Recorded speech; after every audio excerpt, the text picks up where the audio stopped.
what are the strengths, weaknesses, and threats that are there. That's the first part of the story. The second part of the story is implementing that. It's not about just giving a commentary and getting away with that. You have to basically, eat your own pie and make sure that you get it executed within the organization.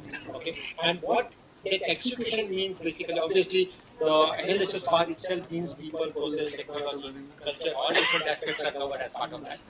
In terms of execution, it means different steps that you have to take. It could be a business process transformation. You could be talking to a multi-billion-dollar company and they have been organically grown. Just a customer onboarding exercise for them would basically ensure that there are multiple processes being done across stores, across online channels, across the sales basically enablements, across the store enablement, and so on and so forth. So you have to take a step back, and if this is critical to the organization, you have to get the business fluidity by changing that. That change leads into you basically building up different solutions or changing the current solutions that you have. Okay.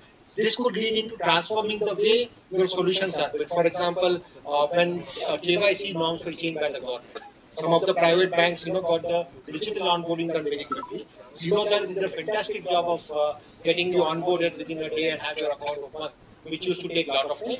And the benefit of that is getting passed to us in terms of the fees and experience that we are getting from that perspective. So I think all in all, it's a pretty complex world that we live in. But I'm pretty sure that without this business analytics, none of the organization will proceed, and basically sort of grow, in the future.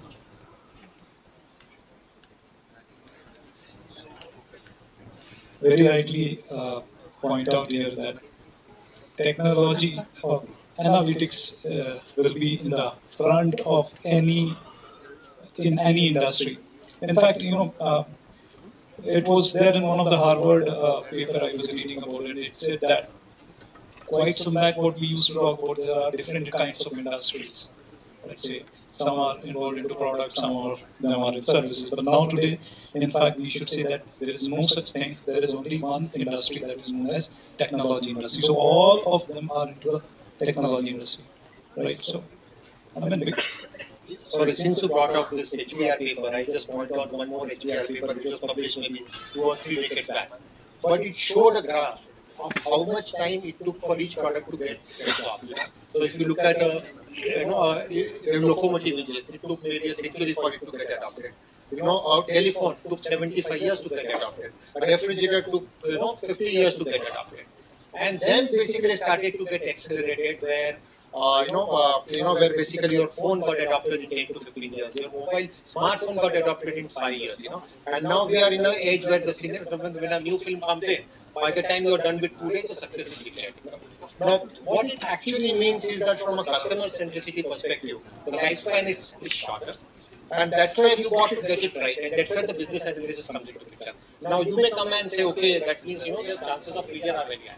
But look at it the other way.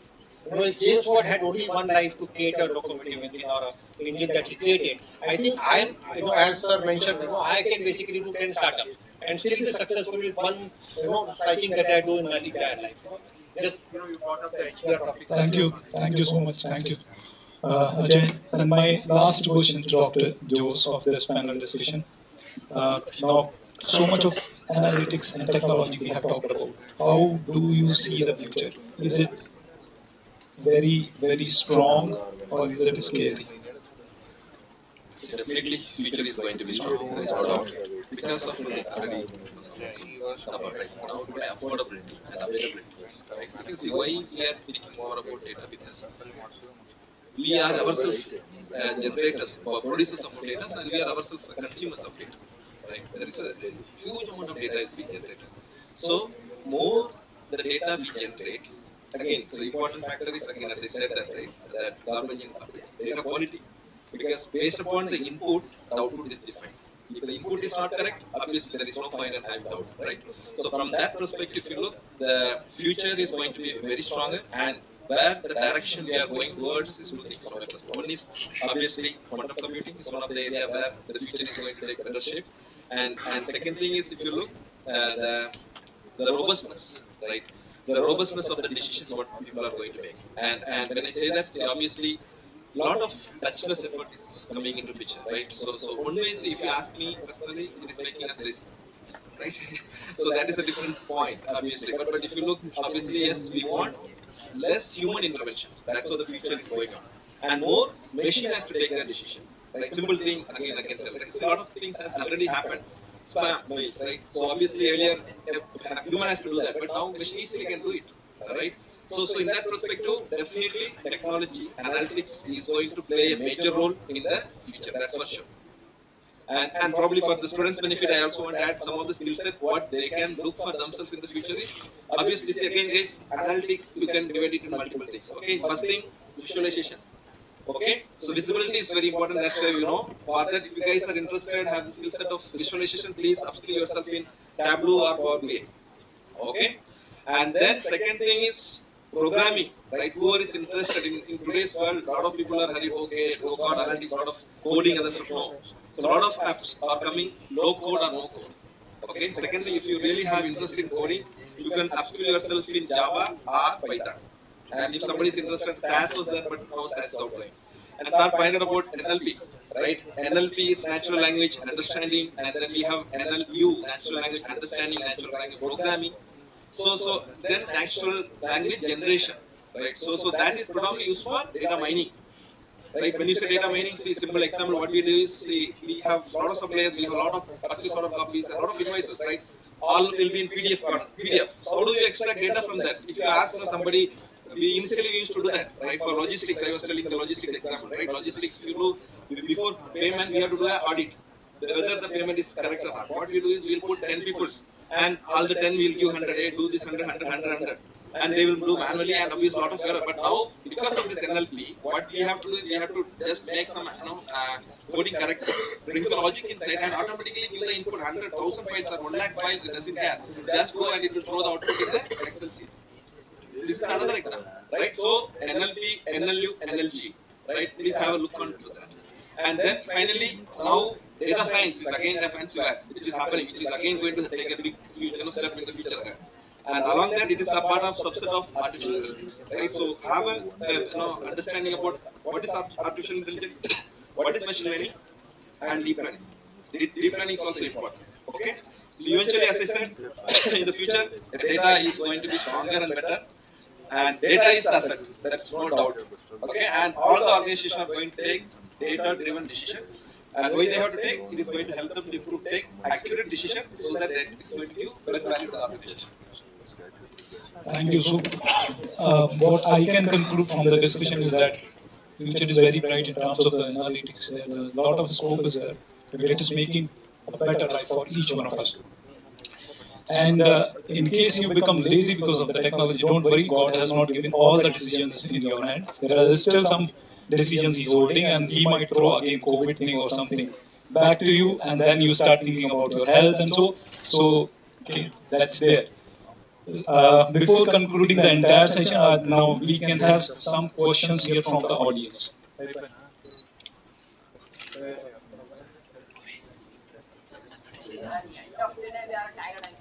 Yeah, it looks so sad.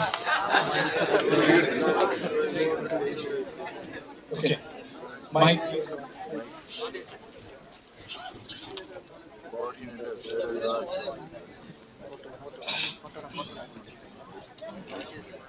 It was a very interesting and very, I just loved learning and listening to Professor Chandrasekhar. A very humorous question to you, sir. I just wanted to know personally, are you using UPI? UPI payments. No.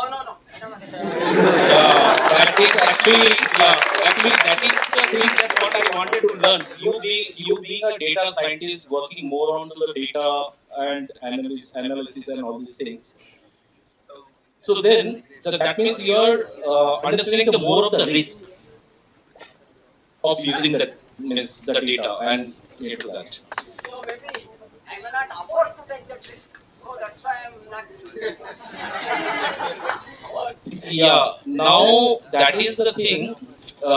Government is forcing us, the general people, and I'm talking about the laymen, those who are not so much aware of, but they are being forced in digitization, and particularly the digital money.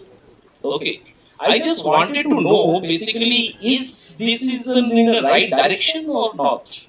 Basically, see, this is the science and this is now the technology is what we have to adapt. But it is a forcefully we are being adapted. We have to adapt that thing, or what is this? Actually, there is a because you being so much aware of the things and you yourself are not using that UPI app. So, if you trust the government, use it.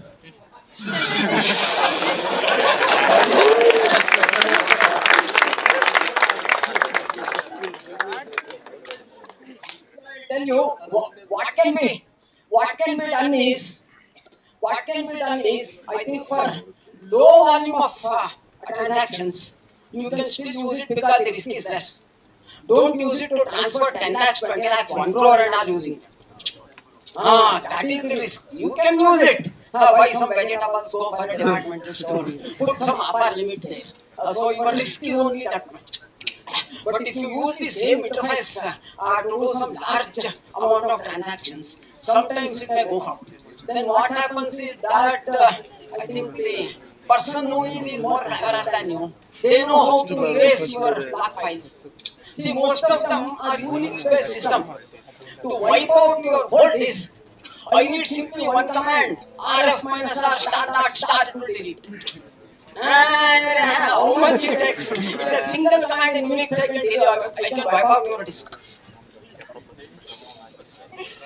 He will hack into your thing, nothing to do, give rt minus r, recursively remove all the directories. It will wipe out in 5 seconds. Don't argue, you do it. They are bringing that data security bill also. I think probably that should take care of some of the risk. Or ask the government to take the risk. He is giving the interface. I have one question for the panelists.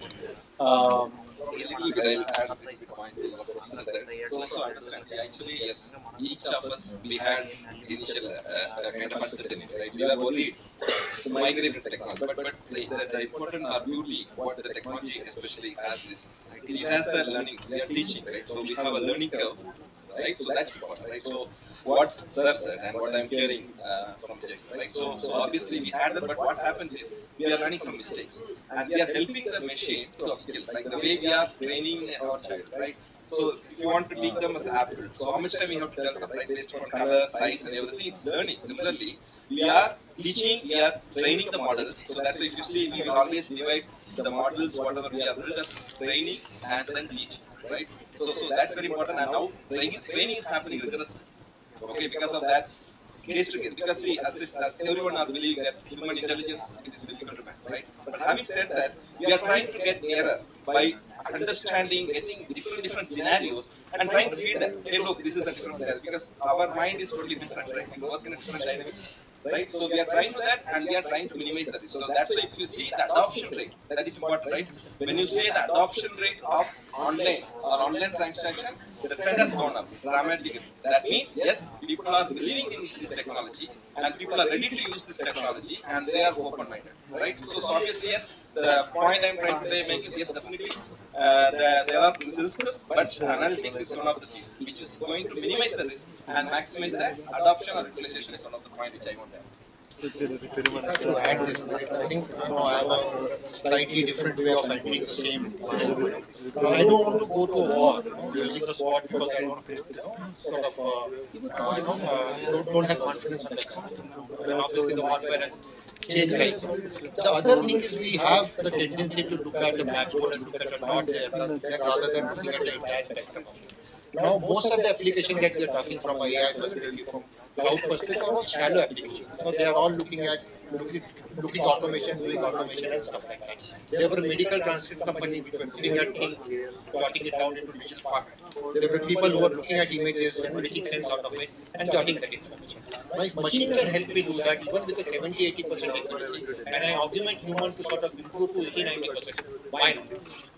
Because at the end of the day, your success, organization success is always a simple mathematical formula with a numerator divided by denominator. Numerator is how much more you can make, what innovative models you can put. Denominator is about the operational efficiency. And as business analysts, you guys are going to work on some of those areas, either to improve the operation efficiency, bring in new innovative models, or bring in new revenue stream. I'm saying from a more materialistic perspective, but at the end of the day, your efficiency is something that will take you to places. It is something that will give you more time to have more experience, more time to fail, and then basically better applicable in this industry and the world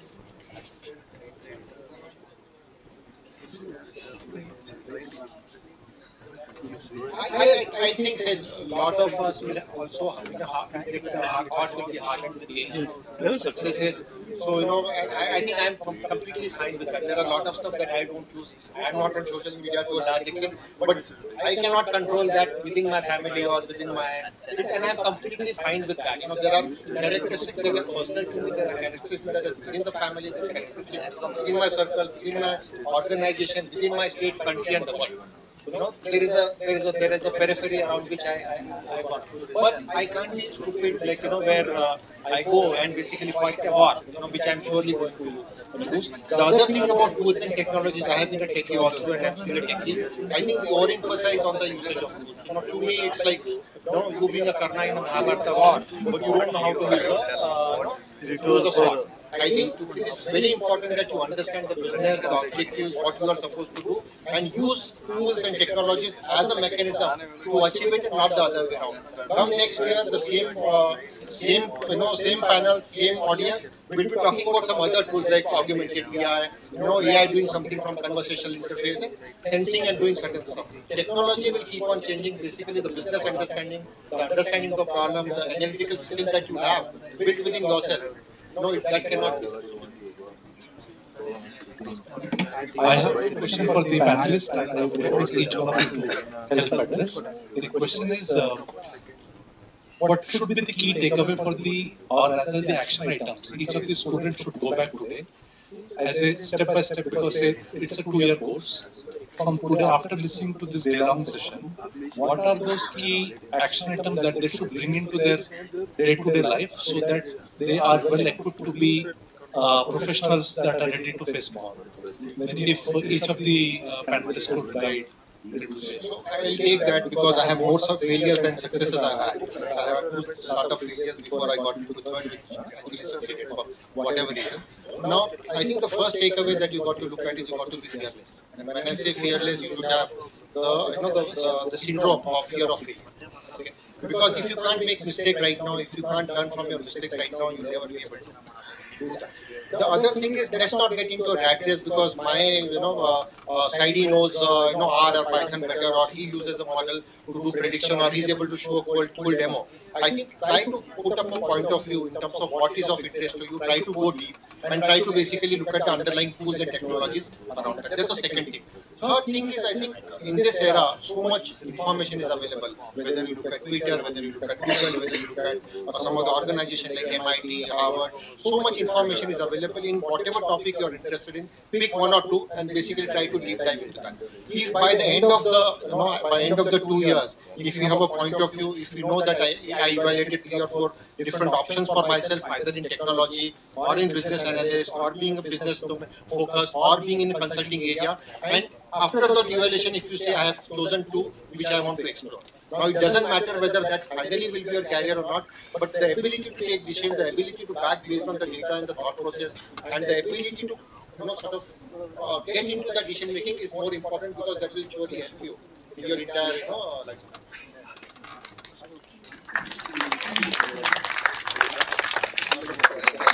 One more point here. So already I am not touching anything from analytics perspective. Probably there is looking to some outside, right? So one of the key takeaway, right? You have to also add is problem solving skill set. Okay. So that's one of the key thing. So again, problem solving, I can give little insight. See, obviously, we always have problems in our lives, right? So obviously, what approach you have to take, a lot of guidance is there. Please go ahead and do that. We always have to disaggregate the problem, prioritize, and then obviously you have to put a plan, and then finally you have to stitch the every parts of that, and then finally important thing is storytelling, right? So 2 things you have to take from here. One is obviously you should build your skill set in effective problem solving, and second thing, how you are articulating the story. That the storytelling is important. And on top of that, again, there are 4 C's I used to hear. One is collaboration, communication, commitment, and then probably courage. This aspect, right? Fearless, right? So again, so we always say speak, very fast, right? That's again same thing, right? So you should have enough courage, and you should be ready to take a many assignment, right? In today's world, there is nothing called this is what I do. So earlier we used to divide folks like, okay, he's a domain guy, he's a technology, he's an architect. Right now, it's you guys are going to have only one, specifically that's the you are business analyst. That means you can able to solve any problems and you can able to give any insight to the business based upon the data available. So I think that question is really good because it gives an opportunity for me to share a concept which is really, really relevant, and I've been hearing this over the last 4 to 5 years. When you get time, my humble request is for everyone to go in and take a look at a concept called growth mindset. It's a concept, institutionalized by a lady called Carol Dweck, and today growth mindset is being taught from nursery school right up to professional life, right? And the reason why growth mindset is so important is one of the principles of growth mindset is that you don't define your capability by taking a view on how your boundaries lie. The idea is that any person can achieve basis the effort and basis their ability to think beyond their limited boundaries. So, lot of angles to how Carol Dweck's, performance philosophy. It's a learning philosophy. It's a performance philosophy. I think it's also a life philosophy that can be applied to people who are starting off in their careers very soon, and relevant even to senior leaders today, where we are talking about having a growth mindset as a leader and not having those boundaries. So take time, take a look at how you can apply growth mindset as a student, and then also as a fresh professional. When you get into that first job, it becomes extremely relevant in the way you see yourself and how you will continue to contribute to an organization.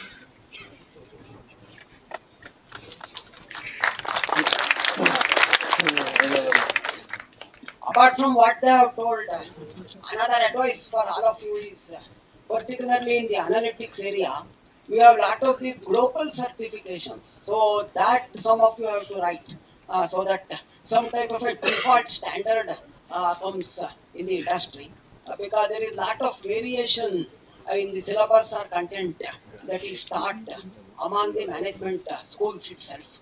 So when someone comes for your placement into or whatever it is, it becomes very difficult for them in that half an hour or 45 minutes to evaluate. So one way to get over this, there are a lot of these online courses like Coursera is there, edX is there, Upgrad is there, there are many one of them. That has a somewhat a default industry standard. So some, even in data visualization, predictive analytics, it may not be high-end courses. They may be at least entry level. At least do that. So that gives you some type of a default standard. It is a global standard, so if you say that I have written these certifications, I have passed, that itself becomes a little simpler for you to handle this placement. So what happens is there is some type of a gap between the content of that certification courses. And another thing is the minimum passing is somewhat little bit higher there. They are more than 60 or 65. So be serious before appearing there. Just for the sake of appearing, don't go. Because if you think it is 40, 45, no. Passing marks itself is about 60. That you will have to think. That gives some type of a default standard, so that it becomes easy for your employer also to find out where you stand. That is one you have to do. It doesn't have to be high-end. We have a lot of entry courses, visualization, predictive analytics, this goes on and on. That is the one you should do. The other one is there is no shortcut, I think, for hard work. All of you have to work 25 hours in a day. We don't know how you get the 25. Something like your zip file which compresses your data. Some compression needed. So somehow you have to compress this 25 to 24 and then do it. Now what compression you will do, that I will leave it to you. How do you do it? That is the first part. The next part, what most of these companies do is, if you keep on repeating same what they know, they will say, why should we take you? That is the first question all of you have to answer. So nowadays there are a lot of websites, company information, etc. available. So before going there, please read and then go. Without unprepared, you don't go there. That is the biggest mistake I think happens. Be prepared and then go. That is the other advice. Wherever industry or whatever you want to go, you go. First job, I think they should not think so much. The career is about 30 years. So we cannot keep on harping dream company, only the dream company I will go. If they don't go, what you will do? So forget all this dream game and all. Enter somewhere you go. And you take a risk.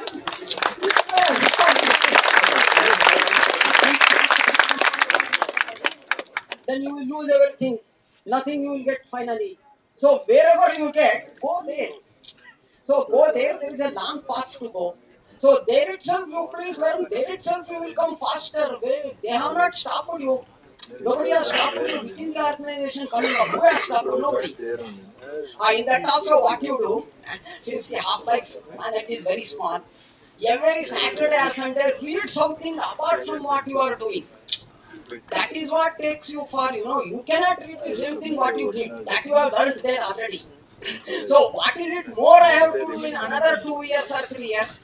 There are a lot of avenues to do it. That all of you should do. At least some part of the time should go for reading. Don't think of the MBA. It is an end to reading. Stop reading there. No. I think that is the biggest mistake anybody can do. This knowledge will not last too long. Within 1 year will become outdated. So some amount of, I think what we call learning to learn. I think that is the skill set they have to pick up. Now, how do we do this learning to learn? So if you do it, all of you will be successful in life.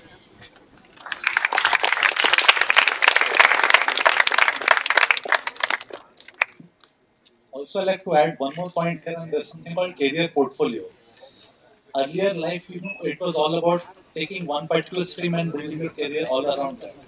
But we all are multidimensional human beings. We all have multiple faculties, multiple interests, and etc. Hence, it is important for you to develop yourself comprehensively. Don't be too biased. Whatever interest that you may have, as Professor rightly mentioned, Saturday Sunday try to hone your other skills too. Develop your multi dimensions of what you are.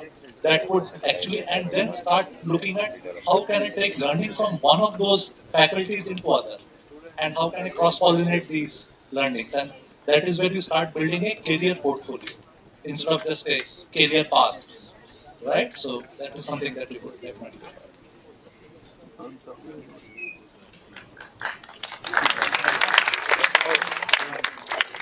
So I'm sure there are a lot of takeaways, a lot of key areas that you have learned about your. There could be some new areas you have explored today. There could be some areas that you knew a bit about, but now there is a lot of information you have gathered about. So the next thing is explore yourself furthermore. What do you want to do? How analytics can help you? And on behalf of ABBS management, I would like to thank all my panelists. It was wonderful to see you could spare time from your busy schedule and invite my students, my entire community here. We are really thankful to you. Professor again, thank you so much. Dr. Jose, thank you. So we end this panel session.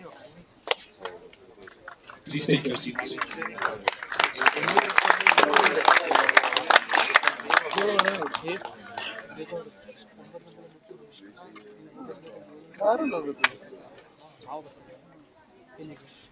Thank you so much, Mr. Sharma, for this amazing panel discussion, and I would again thank Professor S. Chandrasekhar, Ms. Mrinalini Tarail, Dr. Jose, and Mr. AcharyaBBS for this amazing discussion that just happened. Thank you so much. So as we have reached towards the end of our day, I would request Mr. Bijoy Das, Head Corporate Relations and Placements at ABBS, to deliver the vote of thanks. Please, sir.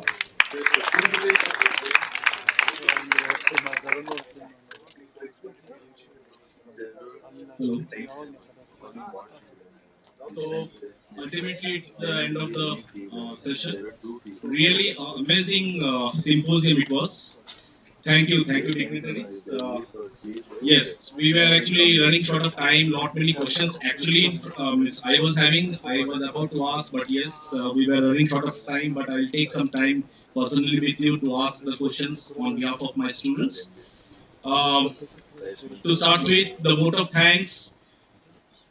Yes, I consider it a great privilege to propose a vote of thanks to all the dignitaries who have witnessed the Business Analytics Symposium as a memorable and a remarkable event.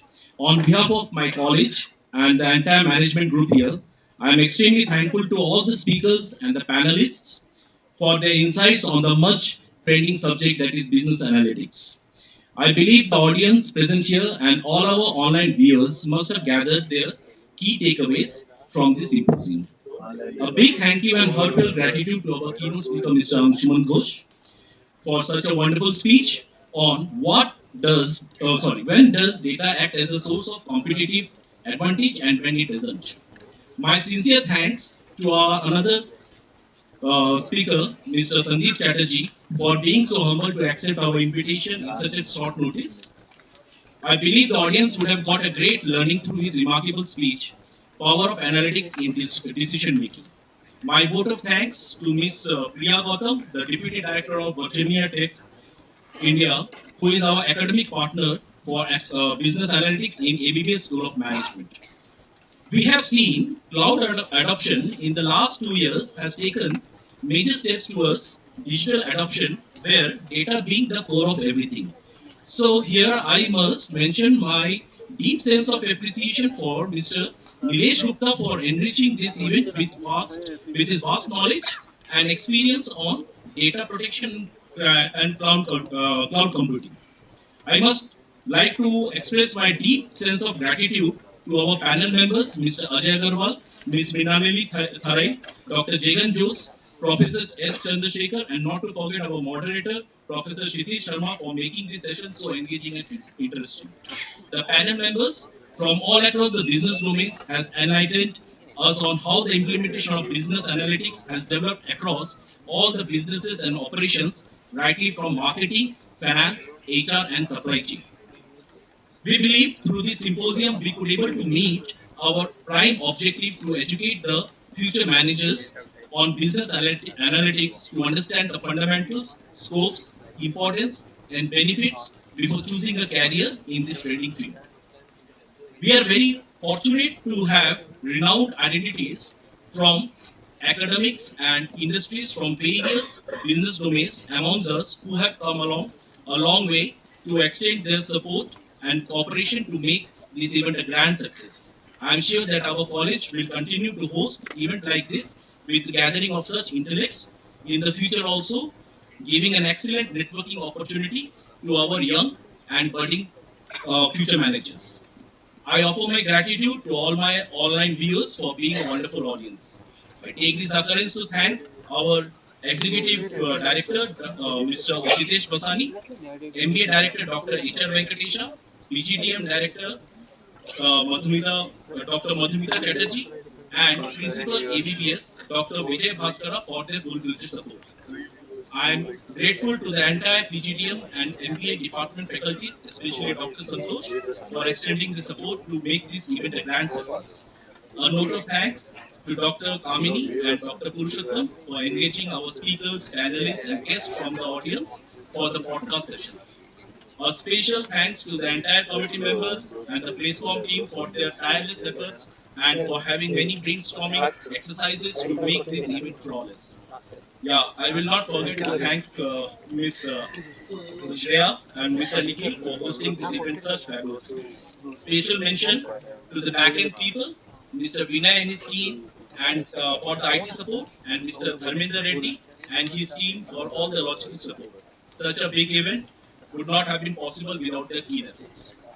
And yes, last but not the least, big cheers to our beloved students from the Department of Engineering and Computing. Thank you all. Thank you all.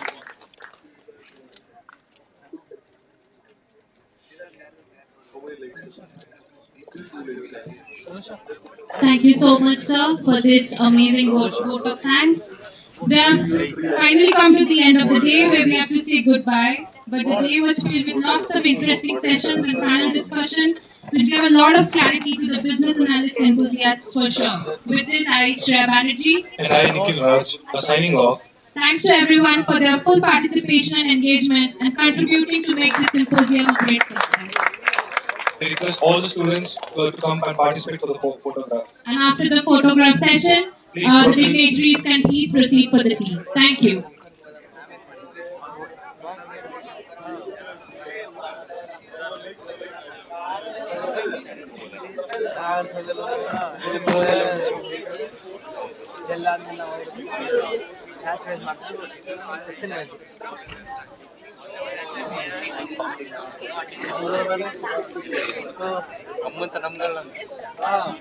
Guys, everyone, please join us for the photograph.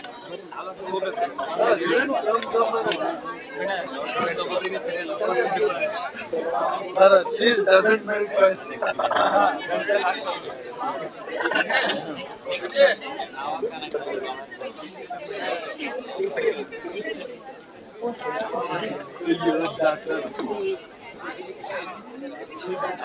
Photo ನೇ ಬರಲ್ಲ ಅನುಷಾ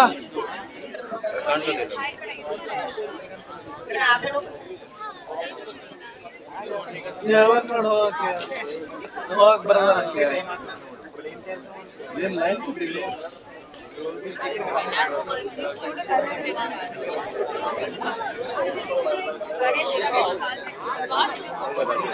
ಇದಕ್ಕೂ ಸಾಯ್ಬೇಡ ಅನುಷ್